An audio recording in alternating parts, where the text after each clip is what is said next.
Welcome to the 9x12 Method CRM Invoicing tab.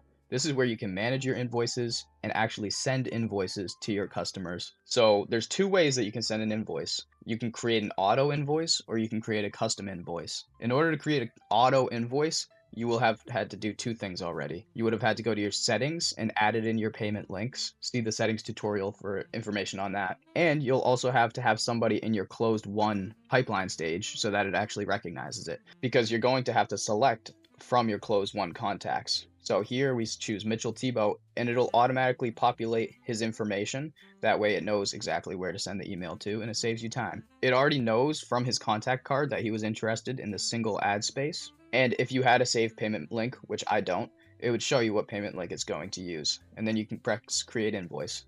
But now we're going to move on to create a custom invoice so you can see the difference. For a custom invoice, you don't need your settings set up and you can choose from any of your contacts. So you create a custom invoice and you can select a contact here, or you can enter the contact info manually.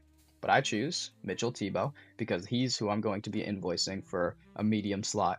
It'll automatically populate his information again. You can set the issue date, which would be today, and you can set the due date for when you want him to pay by. Let's say typically you charge $600 for a medium slot, but this time you're only charging $500. That's when you would use the custom invoice because you can actually set discounted rates. And you would set the unit price and the amount. Now, this is where you can enter the custom payment link for the specific charge that you're going to be creating.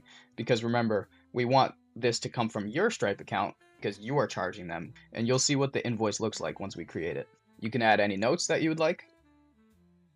In most cases, in most states, sales tax doesn't apply for marketing services, but check the laws and the tax regulations in your state. You can also change the name of the label, then we're going to create the invoice. So the invoice didn't send to Mitchell yet, but we've created it and right now it's in draft mode. So you can view what the invoice is actually going to look like here. You can see that the invoice has a pay now button, and this is exactly what your client's going to see. You can download a PDF of your invoice and you can choose to click send right here. You can also send straight from here. So you go to actions, send. So we've now sent the invoice via email, and I'm going to show you exactly what it looks like on the client's end. Here we are on the client's end, and this is what they received. So this 9x12 method will actually be your company name that you have set up in your settings. So if your name is Big Mailer, it will say postcard ad invoice from Big Mailer.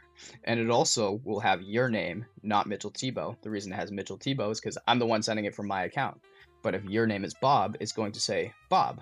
And then this is what they see on the invoice, and it has a very clear Pay Now button, which will bring them to your Stripe checkout page on your Stripe account with the payment link that you specified.